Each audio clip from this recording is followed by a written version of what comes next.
The baby's cries cut through the night like a knife through silence. Sophia Williams froze mid-step, one earbud dangling from her ear, her exhausted body suddenly alert. It was 1:47 a.m., and she just finished a brutal double shift at Sam's diner.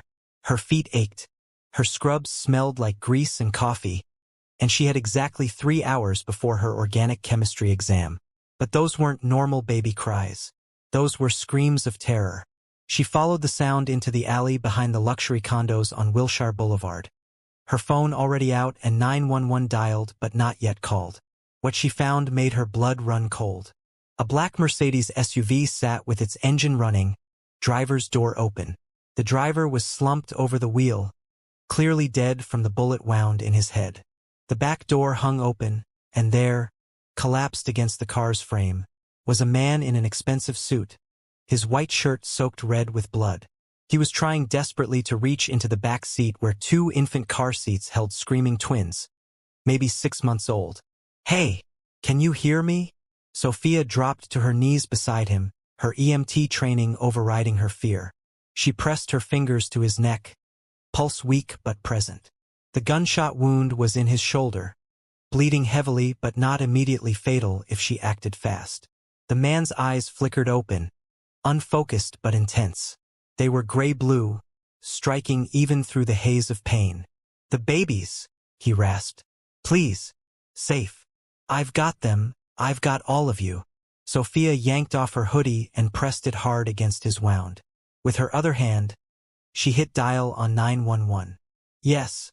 I need police and ambulance to the alley behind 2200 Wilshire. Gunshot victim, 1 deceased, 2 infants present and unharmed. Hurry." She kept pressure on his wound while reaching into the car to unbuckle the twins. A boy and a girl, both with dark hair and fair skin, both screaming their hearts out. She pulled their car seats out and set them beside her where she could see them. "Stay with me," she told the man. "What's your name?" "Alexander," he managed. "Alexander Stone. The babies Emma and Ethan. He coughed, blood on his lips. 2547 Whitmore Estate. Emergency contact. Code is, save your strength. Help is coming." But Sophia memorized the address. She checked his pupils, responsive but sluggish. Shock setting in. She elevated his legs using her backpack, kept pressure on the wound, and started talking to keep him conscious. "I'm Sophia. I'm a pre-med student. You're going to be fine, Alexander. Your babies are right here, see? They're safe. Focus on them." His eyes moved to the car seats, and something fierce flickered in his gaze. "Don't let anyone, only you. Promise me." "I promise." Sirens screamed in the distance. The man, Alexander, reached out with his uninjured arm and gripped her wrist with surprising strength. "You saved them. Remember that." Then his eyes rolled back and he passed out. The next 10 minutes were chaos. Paramedics flooded the scene, but these weren't regular EMTs. 2 ambulances arrived, 1 standard, 1 clearly private with unmarked vehicles following. Men in suits appeared from nowhere, taking over the scene with an authority that made the police defer to them. A paramedic tried to take the twins from Sophia, but both babies screamed louder. When Sophia held them, they quieted slightly, pressing their small faces against her chest. "Miss, we need to take the children," one of the suited men said. "Where? To who?" Sophia held the car seats tighter. "Mr. Stone's estate. His staff will care for them." A detective approached, notepad out. "We need your statement, miss. Did you see the shooter?" "No, I found them like this. I heard the babies and came to help." "Do you know Alexander Stone?" "Never met him before tonight." "Who is he?" The detective and the suited man exchanged looks. The detective cleared his throat. "Miss Williams. How do you know my name?" "Your ID was checked. Standard procedure." He paused. "Alexander Stone is one of the wealthiest men in California.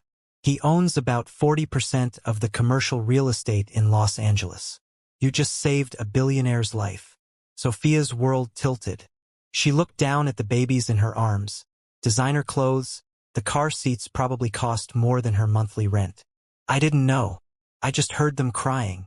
The private ambulance pulled away with Alexander, and the suited man gently but firmly took the twins. Someone will contact you regarding your statement and Mr. Stone's gratitude. You may go home now. Sophia watched them load Emma and Ethan into a black SUV, her chest aching as their cries faded into the distance. She gave her statement to police, accepted a blanket to cover her blood-soaked clothes, and walked home in a daze. Her roommate Jasmine was awake, studying at their tiny kitchen table. She took one look at Sophia and jumped up. What happened? Are you hurt? I'm fine. The blood's not mine. Sophia collapsed on their threadbare couch. Jazz, I think I just saved a billionaire and his babies from a murder attempt. You what? Sophia told her everything while showering and changing. By the time she emerged, Jasmine had Googled Alexander Stone and was scrolling through article after article. Sophia, this guy owns half the city. He's worth $2.3 billion. His wife died 6 months ago, complications from childbirth. Those twins you saved? They're the reason his wife is dead. Jasmine showed her a photo from a society page. Alexander Stone at a charity gala, looking cold and imposing in a tuxedo, standing alone. Sophia stared at the man she'd held in a bloody alley, the man who'd begged her to save his children. He looked so scared, not like someone powerful, just like a father. She tried to sleep but couldn't. At 6 a.m., she gave up and started researching Alexander Stone. Real estate empire built from nothing. Ruthless businessman. Notoriously private. Married society darling Elizabeth Whitmore 3 years ago. She died from an amniotic embolism after emergency C-section. The twins were premature but healthy. Alexander hadn't been seen publicly since her death. At 8 a.m., her phone rang from an unknown number. Miss Williams? This is James Rivera, attorney and chief operating officer for Stone Enterprises. Mr. Alexander Stone would like to meet with you today regarding last night's incident. Is he okay? Are the babies? Mr. Stone is stable and recovering at a private medical facility. The children are unharmed. A car will collect you at 2 p.m. from your address. Please bring identification. Wait, I didn't give you my address. We have your information from the police report. 2 p.m., Miss Williams. Please be prompt. He hung up before she could argue. Jasmine emerged from her room, eyes wide. You're going, right? I have my organic chem exam at 3. Sophia, a billionaire wants to meet you. You saved his life and his kids. Whatever he's offering is going to be better than a chemistry exam. Sophia looked at the eviction notice on their kitchen counter. 3 months behind on rent. Looked at her laptop showing her student account. $87,000 in debt, with another $35,000 tuition payment due in 3 weeks. Looked at her phone showing 17 missed shifts at the library because she was too exhausted to function. Okay, I'll go. The black Mercedes that picked her up at 2 had leather seats that probably cost more than her car. The driver was silent but professional. They drove through Beverly Hills into an area of estates, hidden behind massive gates and walls. The car stopped at imposing iron gates with a W worked into the design. They opened automatically. The driveway was longer than her street. The house, mansion was too small a word, rose 3 stories of white stone and glass. Sophia's stomach churned with nerves as she was led inside by a woman in her 40s wearing an elegant pantsuit. I'm Catherine, Mr. Stone's estate manager. He's waiting in the study. This way, please. The interior was like something from a magazine. Soaring ceilings, contemporary art, everything white and cream and expensive. Catherine led her to a wood-paneled study where a man in his mid-40s sat behind a massive desk. Miss Williams, I'm James Rivera. Please sit. Sophia sat in a leather chair that probably cost more than her education. James studied her with sharp brown eyes. First, on behalf of Mr. Stone, thank you. You saved his life and protected his children at great risk to yourself. That kind of courage and quick thinking is rare. I'm an EMT-certified pre-med student. I just did what anyone would do. Most people would have called 911 and left. You stayed. The children responded to you. According to the paramedics, they wouldn't calm for anyone else. James pulled out a tablet and showed her security footage.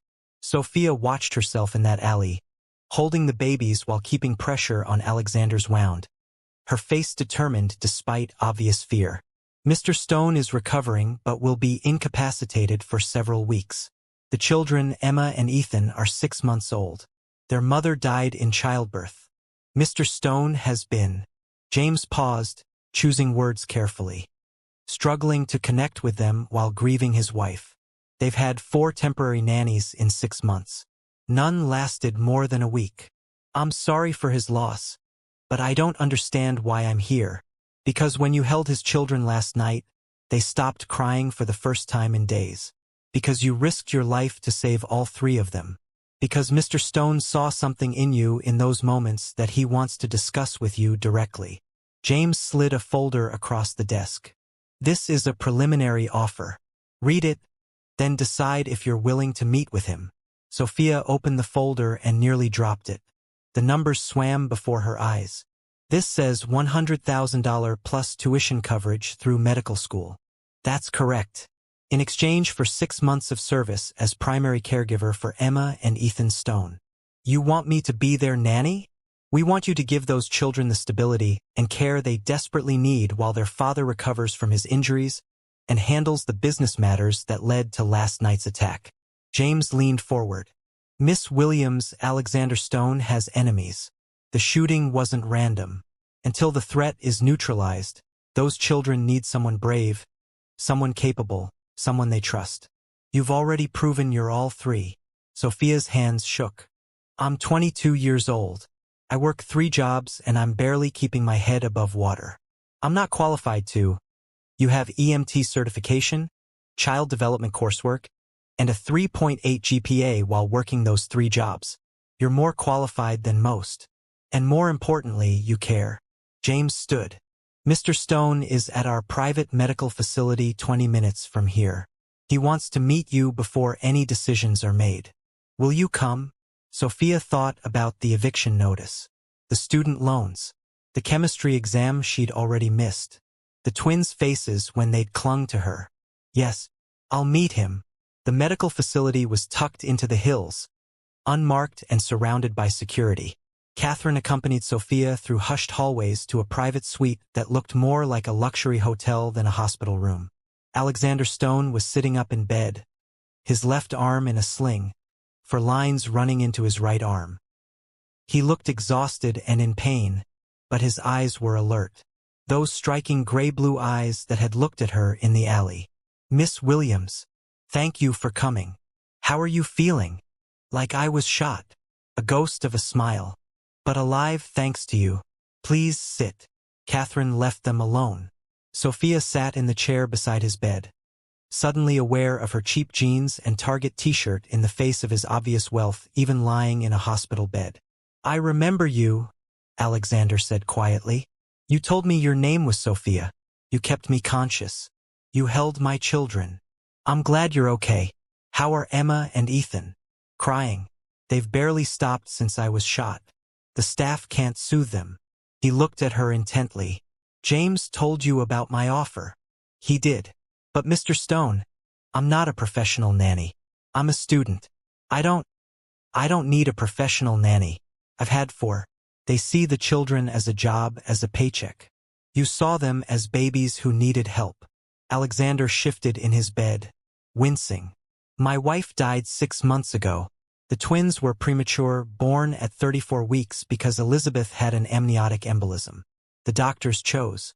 Save her or save them. I told them to save her. She told them to save the babies. His voice broke slightly. They saved the babies. Emma and Ethan are healthy and perfect. And I can barely look at them because all I see is what they cost me. Sophia's throat tightened. I'm so sorry. I'm a terrible father. I work 18-hour days and avoid the nursery. I hold them for minutes at a time before handing them to staff. They're 6 months old and they don't know me. Alexander's jaw clenched.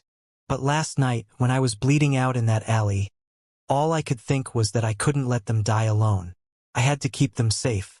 You helped me do that. Anyone would have. No. Not anyone. You did. Alexander met her eyes. I'm offering you more money than most people see in years. I'm offering to pay for your medical school. I'm giving you the opportunity to live in comfort and security.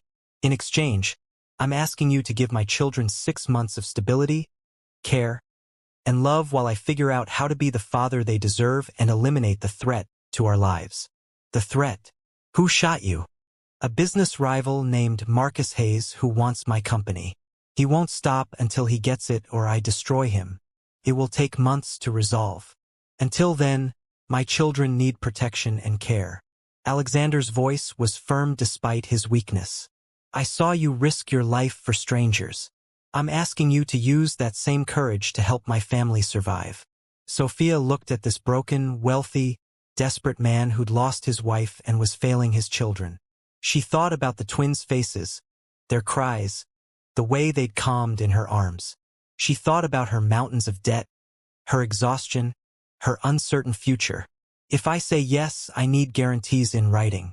Contract terms, my responsibilities, boundaries, exit clauses if it doesn't work. Alexander smiled, a real smile that transformed his stern face. You'll have a contract by morning. I'll pay you $25,000 up front, $75,000 at contract completion. Your tuition will be paid directly to your university for as long as you want to pursue medicine. You'll live in the guest house on my estate, 2 bedrooms, full kitchen, private. You'll have access to all estate resources and staff support. And what exactly do you want from me? Be there for them. Feed them. Comfort them. Help them feel safe and loved. Be the stability they haven't had since they were born. Alexander's expression was raw. And maybe, help me learn how to be their father instead of just their guardian. Sophia took a breath. I want to see them. Before I decide, I want to see Emma and Ethan. Catherine will take you to the nursery at the estate. Spend as much time as you need. 2 hours later, Sophia sat in the twins' nursery. A room larger than her entire apartment, painted in soft grays and whites, filled with every baby item money could buy. Emma and Ethan were in their cribs, both crying despite the nurse's attempts to soothe them. May I? Sophia asked. The nurse, a tired-looking woman in her 50s, nodded gratefully. Please. They've been inconsolable. Sophia picked up Emma first, settling the baby against her chest. Emma's cries quieted to whimpers. Then she carefully lifted Ethan into her other arm. Within minutes, both twins were quiet, Emma sucking her thumb, Ethan's hand fisted in Sophia's shirt. How did you do that? The nurse stared. I've been trying for 3 hours. I don't know. Maybe they remember me from last night. Sophia looked down at the babies in her arms. Emma gazed up at her with serious dark eyes. Ethan was already dozing. Something in her chest cracked open. A fierce protectiveness she hadn't expected. These babies had lost their mother. Their father was drowning in grief. Someone had tried to kill their family. They needed someone to fight for them. Catherine, Sophia said to the estate manager who'd been watching from the doorway, tell Mr. Stone I accept his offer. But I have conditions. Name them. I continue my classes online. You hire tutors to help me keep my grades up. If at any point I'm failing or the arrangement isn't working for the twins, we renegotiate. And Mr. Stone participates. I'm not raising his children for him. I'm helping him raise them himself. Catherine smiled. I'll convey your terms. I think you'll find Mr. Stone agreeable. Welcome to the family, Miss Williams. Before Sophia quite understood what was happening, she'd moved out of her apartment. Jasmine helped her pack, crying and excited in equal measure. You're going to live in a mansion with a billionaire and his babies. This is literally a movie. This is temporary. 6 months. Then I'm back to real life with enough money to finish school without working myself to death. Sure. Temporary. Jasmine hugged her. But promise me, if you fall in love with him, I get to be maid of honor. I'm not falling in love with my employer. This is a job. A job where you live in his house and raise his babies and he's gorgeous and tragic. Right? Just a job. But as Sophia settled into the guest house that first night, a space with vaulted ceilings, a kitchen bigger than her old apartment, a bedroom with an actual king-sized bed. She couldn't deny the surreal nature of her new reality. That morning she'd been a broke college student. Now she had $25,000 in her bank account, zero financial stress, and 2 babies depending on her. Her first night with Emma and Ethan confirmed that this wouldn't be easy. They woke every 2 hours, both suffering from reflux that made them cry after every feeding. Sophia walked the nursery floor from 11 p.m. to 4 a.m., bouncing 2 babies, singing every lullaby she knew, Googling infant reflux remedies on her phone. At 3 a.m., she heard the nursery door open. Alexander stood there in pajama pants and a t-shirt, his injured arm still in a sling, looking haggard. I heard them crying. Are they all right? Reflux. They're uncomfortable but okay. I've got them. You've been walking for hours. I can see you on the baby monitor in my room. That's my job now. Alexander stepped closer, and Sophia saw the exhaustion and guilt in his face. When Elizabeth was pregnant, we took all these classes. Infant CPR, sleep training, breastfeeding support. We read every book. We were ready. His voice cracked. Then she died and I can't. Mr. Stone. Alexander. Please. Alexander. Sophia said gently, adjusting Emma, who was finally drowsy. You don't have to be perfect. You just have to show up. I don't know how. Start by holding your daughter. She carefully transferred Emma to his good arm, showing him how to support her head, how to hold her against his chest. Alexander stood frozen, looking down at Emma like she was made of glass. She looks like Elizabeth, he whispered. Then tell her about her mother. Tell her the stories. That's how you show up. Emma stirred, opened her eyes, looked up at her father. For a moment, Sophia thought Alexander would hand her back. Instead, he sat down in the rocking chair, cradling Emma close. Your mother, he said quietly, was the kindest person I ever met. She volunteered at children's hospitals. She laughed at my terrible jokes. She wanted you and your brother more than anything in the world. Tears ran down his face, but he kept talking. Sophia sat in the other chair with Ethan, giving Alexander and Emma space while staying close enough to help if needed.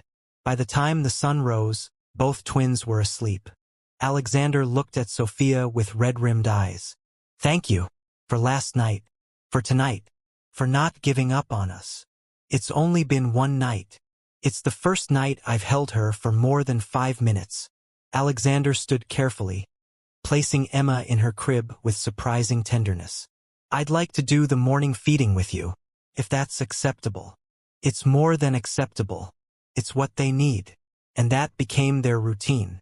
Sophia handled night wakings, but Alexander joined her for the 6 a.m. feeding before his day started. Those quiet morning hours became sacred. Just the 4 of them, Alexander slowly learning how to be present with his children. During the days, Sophia attended her online classes while the twins napped. She'd set up a study area in the nursery so she could work while being available. Catherine and the staff treated her with respect, and slowly Sophia stopped feeling like an imposter. The twins thrived. Reflux improved with diet changes. Sleep patterns stabilized. Emma started babbling, Ethan rolled over. And crucially, they bonded with both Sophia and Alexander. Emma would reach for her father when he came home. Ethan would giggle at Alexander's silly faces. One evening, 3 months into the arrangement, Sophia found Alexander in the nursery after the twins were asleep, just standing by their cribs. Everything okay? I was just thinking. When Elizabeth died, I thought I'd died too. I went through the motions, built my empire bigger, worked until I couldn't think. I was surviving but not living. He turned to her. You brought me back to life, Sophia. You and these 2 perfect humans I was too broken to see. You brought yourself back. I just reminded you they were here. It's more than that. Alexander moved closer. You've become part of this family. The twins love you. He stopped himself, but Sophia's heart was pounding. Over 3 months, she'd watched Alexander transform from a cold, grieving shell to a warm, engaged father. She'd learned his tells. The way he rubbed his temples when stressed, how he hummed off-key while making bottles, his dry sense of humor that made her laugh. And somewhere along the way, she'd started feeling more than professional care for him. "The contract expires in 3 months, Alexander said quietly. "I know that was the agreement, but I need to ask, have you thought about what happens after? Every day." And Sophia looked at the sleeping twins, then at Alexander. "I don't know if I can leave them. I know they're not mine, but they are yours. In every way that matters, you're their mother. They know your voice, your smell, your heartbeat. You're the one who comforts them when they cry, celebrates their milestones, keeps them safe." Alexander's voice was rough with emotion. "And I know the contract says 6 months, but I'm asking." Before he could finish, alarms blared throughout the house. Security alerts. Alexander's phone exploded with notifications. "Get the twins. Now." His voice went military sharp. "Safe room. Catherine will show you." "What's happening?" "Marcus Hayes just breached the perimeter." "Move." Sophia's training kicked in. She scooped up Emma and Ethan, still in their sleep sacks, and ran. Catherine was already in the hallway, leading them to a hidden door behind a bookshelf. A safe room, reinforced walls, supplies, communications equipment. "Stay here. Don't open the door for anyone but me or Mr. Stone," Catherine ordered, then locked them in. Sophia sat on the floor, clutching the twins who were starting to wake and fuss. Minutes stretched like hours. She heard nothing, the room was soundproofed. All she could do was hold Emma and Ethan, sing to them, and pray. 45 minutes later, the door opened. Alexander stood there, looking grim but unharmed. Security personnel flanked him. "It's over. He's in custody." Sophia's legs shook. "What happened?" "Hayes tried to kidnap you and the twins. He thought he could force me to sign over my company by threatening you." Alexander's jaw was tight. "My security team was ready. FBI's been building a case against him for months. Tonight's attack gave them everything they needed. He'll spend the rest of his life in federal prison. He tried to take us and failed. You're safe. The twins are safe. It's over, Sophia." She started crying then, delayed shock hitting her all at once. Alexander carefully took the twins, setting them in their portable cribs, then pulled Sophia into his arms. "I'm sorry. I'm so sorry you were exposed to this. I'm okay. We're okay." They stood there, holding each other, until Sophia's tears subsided. When she pulled back, Alexander was looking at her with an intensity that made her breath catch. "I can't do this without you. Not just the next 3 months, ever. These children need you. I need you." He cupped her face gently. "I know the contract says 6 months. I know I'm your employer and this is complicated. But Sophia, I'm in love with you. I have been for months. And if there's any chance..." Sophia kissed him. It was the only answer she had, the only truth that mattered. When they broke apart, both breathless, she smiled. "I love you too, and I'm not going anywhere." Alexander kissed her again. Deeper this time, months of tension and longing pouring between them. When they finally separated, both twins were awake, watching them with solemn expressions. "I think they approve," Sophia laughed. "They're wise babies." 6 months after the contract was supposed to end, Sophia walked across a stage in a cap and gown, accepting her medical school acceptance letter. Alexander sat in the audience with Emma and Ethan, now toddling, both wearing tiny formal outfits. Jasmine was there too, crying and cheering. After the ceremony, Alexander took Sophia's hand. "I have something for you." He pulled out a small box. Inside was a ring, elegant, understated, perfect. "Sophia Williams, you saved my life in that alley. But more than that, you saved my soul. You gave me back my children and taught me how to live again. You became the heart of this family. Will you make it official? Will you marry me?" Through tears, Sophia nodded. "Yes, yes, absolutely yes." Emma and Ethan toddled over, and Sophia scooped them up, Alexander's arms around all 3 of them. Jasmine was sobbing, taking photos. "I told you," Jasmine called out. "I told you it was a movie." Sophia laughed, kissing her fiancé, hugging the twins who called her mama. Surrounded by the family she'd found in the most unexpected way. She'd walked into that alley looking for nothing more than the source of baby's cries. She'd walked away with everything she never knew she needed. If this story touched your heart, if it reminded you that sometimes our biggest blessings come from unexpected places, please take a moment to like this video and subscribe to our channel. Share your thoughts in the comments below. Have you ever had a moment where helping someone changed your own life? What would you have done in Sophia's position? Your stories inspire us, and this community thrives on supporting each other through life's unexpected turns. Hit that notification bell so you never miss our next incredible true story. And remember, sometimes the greatest love stories start with a simple act of courage. 1 year later, Sophia graduated from medical school with honors. Alexander and their twins, Emma and Ethan, now rambunctious 2-year-olds, sat in the front row cheering. She'd specialized in emergency medicine, inspired by that night in the alley when quick thinking had saved lives. The day after graduation, the whole family attended the opening of the Sophia Williams Community Medical Center, a free clinic in downtown LA funded by Alexander's foundation and directed by Sophia. It served the community where she'd lived as a struggling student, providing care to those who couldn't afford it. At the ribbon-cutting ceremony, reporters asked Alexander about his investment. "My wife saved my life and taught me that true wealth isn't measured in properties or portfolios. It's measured in impact and love. This clinic is our family's way of paying forward the gift she gave us." That evening, back at the estate that was now truly home, Sophia rocked Emma and Ethan to sleep. Alexander appeared in the doorway, watching them with the soft expression he'd learned over 2 years. "Remember when you told me all I had to do was show up?" he asked quietly. "I remember. Best advice I ever received. Though I should mention, showing up that night in the nursery wasn't just for the twins." "Oh, what was it for?" "For me. I needed to show up for myself too. To forgive myself for Elizabeth's death. To let myself live again." Alexander crossed the room, kissed her forehead. "You gave me permission to be human, to be imperfect, to be loved despite my flaws. You gave me a family," Sophia countered, "and taught me that sometimes taking a risk on the unexpected leads to the greatest rewards." They put the twins in their cribs, big kid beds now, with racing cars and princesses painted on the walls. Emma had Alexander's gray-blue eyes. Ethan had Sophia's warm smile. Both had their mother Elizabeth's button nose, a beautiful reminder that love could span beyond loss.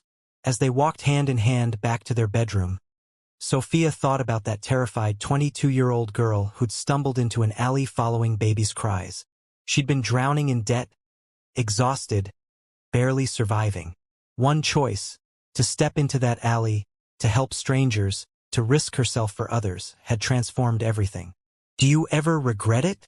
Alexander asked, reading her mind as he often did now. "Accepting the contract? Giving up your original plans?" "Not for a second. Those plans were about survival. This life is about thriving." "What about when you're running the emergency room at 3 a.m.? Still no regrets?" Sophia grinned. "After 2 years of night feedings with twins, a busy ER will feel like a vacation." They laughed, and in that laughter was everything. Healing and hope, loss and rebirth. The family they'd built from the ashes of tragedy. Emma and Ethan would grow up knowing about Elizabeth, seeing photos, hearing stories. They'd know their biological mother had wanted them so desperately she'd given her life for them. And they'd know Sophia had chosen them, had loved them not because of biology but because of choice, had become their mother through presence and care and unwavering devotion. 2 mothers, both essential. 2 types of love, both real. Later that night, as Sophia drifted off to sleep beside Alexander, she heard faint crying from the twins' room. Before she could get up, Alexander was already moving.